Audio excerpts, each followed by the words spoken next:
into the wee hours of Sunday night and the early ones of Monday morning.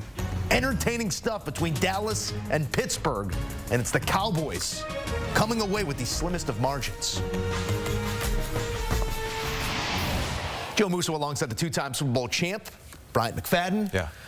Mac, we're sitting there watching that game, and that's the exact scenario, if you are the Steelers defense, that you pray for. Get us a 4-point lead, under 5 minutes, and we'll take care of the rest. Instead, it's Dak driving 70 yards down the field to deliver that one on 4th down. Yeah. What did you see on that final drive that rendered this defense as ineffective as we saw all night? Well, I felt like the Cowboys offensively, they would anticipate man coverage, so they would call an offensive play that was designed to beat man coverage. And we look at Pittsburgh defensively, we saw zone concepts because they were kind of, allowing the crossers to pass itself. But Elliott got put in a very, very difficult position because, as you see, he had to chase him from behind Tolbert to try to make a play. You're he running can't make 30 that yards play. through traffic. No question. So I don't know if there was some communication issues in between the crossers, being able to allow the crossers to go to the next nearest defender. But Elliott, even though he was just a step or two behind, that's a play that is hard for him to make based on where he was coming from his coverage standpoint. What about even the series of plays that led them into that scenario? I mean, Pittsburgh was so stout at the point of attack throughout the entirety of the night, and it seemed like that was the easiest Dallas moved the ball down the field throughout the entire game. Fatigue, I felt like fatigue stepped in. Yeah. And at that moment, everyone is tired, but someone has to dig deep and down to make a play. When you look at Pittsburgh and how they were successful throughout this ball game, that last drive, it has to be your best drive because they needed 7 points to win. They needed a touchdown to win. And you look at what Landon Roberts did. I mean, came and just left it all on the line. Yeah. But Johnny on the spot at that moment was Dak Prescott, because that was the play that needed to be made. He made a play, but unfortunately, they didn't have a defender there to recover the football. But you still get an opportunity, 4th and goal from the 4-yard line. That's the best situation you can be in compared to where the ball was on the 1-inch line. And kudos to Cowboys, great play design. They executed. Dak Prescott had enough time to be able to go through his progression. If you look at the time he had in the pocket to be able to hit Jalen Tolbert with a game-winning touchdown. We talk about all these one-score games in the NFL. The margin between victory and defeat so thin. They're one-play games some weeks. In this game, another example of that. Landon Roberts comes up with what could have been the game winner. Yeah. Dak on it, then delivers a throw on 4th down. Talk to me about the Steelers offense right now, because we're upstairs. It's another elite Pittsburgh defense that we're watching, and it almost feels like a waste, or the offense that is being played as their complement. Yeah. Maybe not wasting them, but stagnating what this team can actually be. What can this team be with this mixture of offense and defense? Offensively, they need to find out what their identity is. It looks hard right now. If I'm not mistaken, Joe, the Pittsburgh Steelers offense have only scored 20-plus points once this season, which was a week ago against the Indianapolis Colts, if I'm not mistaken. That's not NFL-like when you look at offensive play in the National Football League. Number 2, halftime, I talked about adjustments I would like to see made for Pittsburgh offensively. Utilize tempo. Guess what? They came out after halftime, utilized tempo, scored. And then abandoned. And then got away from it. Yeah. Started huddling again. Right now, when I watch Pittsburgh, from start to finish offensively, they're not good enough to sustain success huddling up. So why don't you utilize tempo and allow Justin Fields just to become an athlete and make plays, because they were successful in doing so with that first scoring drive after halftime. But when you start huddling again, now you play more in the hand of what what the defensive unit wants you to do. So I think that should be something that they should incorporate more than none. Just utilizing tempo, going fast, and just let Justin Fields be the ultimate athlete, make plays with his leg or his arms. Did post 20 in a win against the Chargers. It was 24 in the loss of the Colts, and then 17 here in an effort that felt like it was right there in front of them. You got a Cowboys team that can't run the ball all that effective. Now, they did get to their numbers behind Rico Dowdle throughout this game, but down a number of offensive linemen. This was an opportunity, and an opportunity squandered for Pittsburgh in this moment. On the Dallas side of the conversation, we're talking about them in the context of their division as well that seems up for grabs. You have a young yet talented quarterback leading the Commanders. You have a Philadelphia team that we're waiting to get healthy. The Giants come up with a big belief win against Seattle. Where does Dallas situate right now? Because, yes, you get the win, you get the result. Anytime you can go into Pittsburgh and do that, you'll take it. But this is not the complete version of them. Do they have the foundation of a playoff caliber team in your eyes? No, you know what? I'm not going to say they don't have the foundation to be a playoff caliber team. But I'll say this. The Dallas Cowboys teams that we've seen in years past, compared to what we've seen in, 5 games, this team is not on the same level.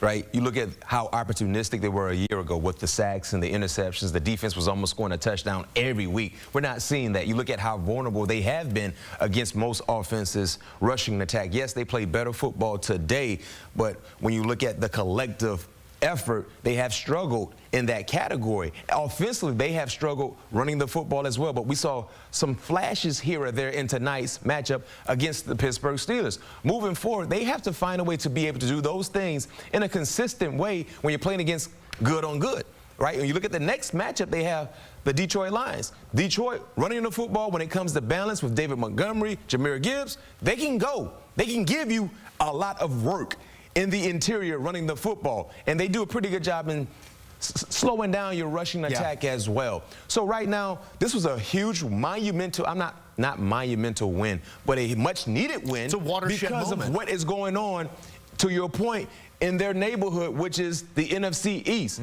Washington is looking pretty good. Philly is on a bye, but we know how elite their offense could be when they're healthy with the likes of Saquon, A.J. Brown, and Devontae Smith. They can do numbers. We saw that week 1 against the Green Bay Packers. Then you look at what the Giants are doing. The Giants have become a very, very scrappy team. And, heck, a few Thursday nights ago, the Cowboys took it down to the brink against the Giants. So they needed this win to stay afloat, not to mention on the road that can kind of boost the morale of the team along with the confidence in doing so without D-Law and Micah Parsons. Looks like 2 teams that fate is going to be decided in those final couple weeks, as most are. And sometimes you look back at that schedule when it doesn't go your way and you say, that was the one.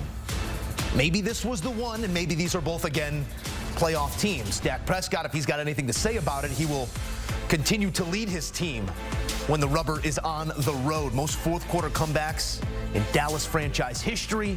Dak Prescott now trails only our colleague, Tony Romo. All right, conversation continues here on HQ. And Mac, this is a conversation that has been had every week, and it's one that will be had again this week. But the beauty of our platform is we get to go right when they hit 0, so let's go.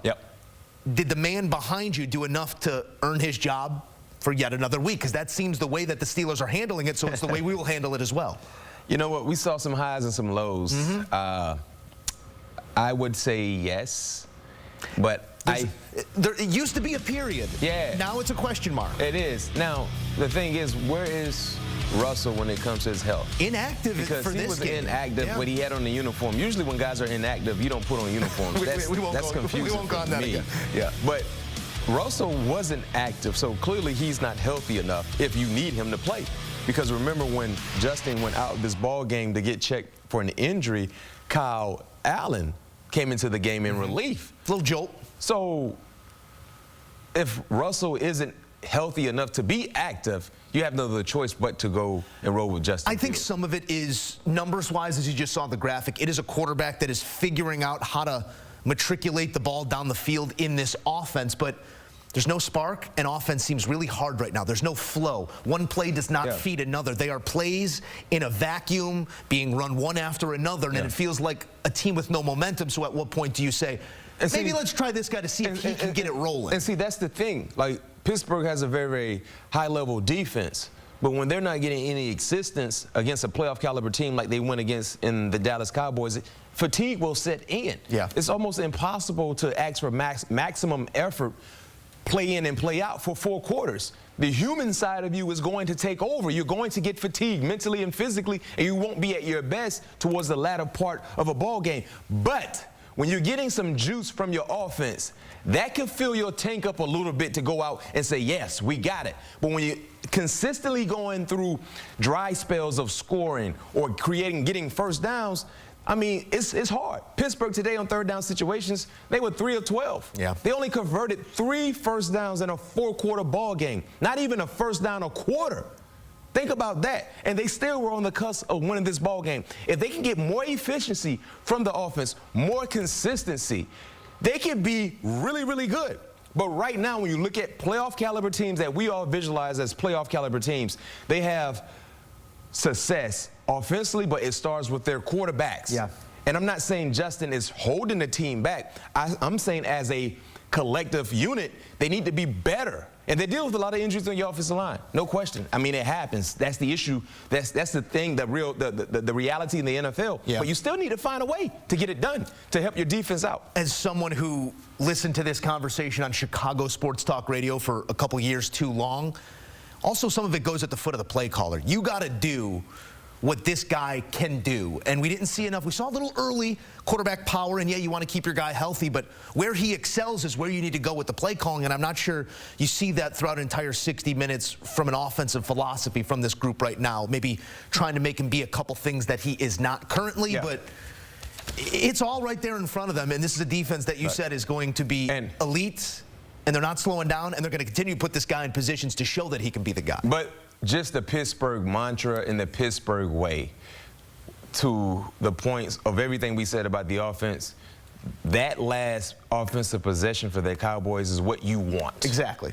That's what the Pittsburgh life is when it comes to Put me in that scenario. Put the defense out there. They're going to get us home. And Justin did that. Let it drive. And Justin did that. The offense did that. When you talk about being in a 4-minute situation defensively, and they need a touchdown to win, not a field goal. Yeah. Field goal, you know, with Arby is almost like a gimme when you get close to the 50-yard line. Yeah. They need to score. So if you were to ask Mike Tomlin the dream scenario to be in for you to win this ball game, would you rather have your offense on the football field to win it or your defense? I believe he would say my defense.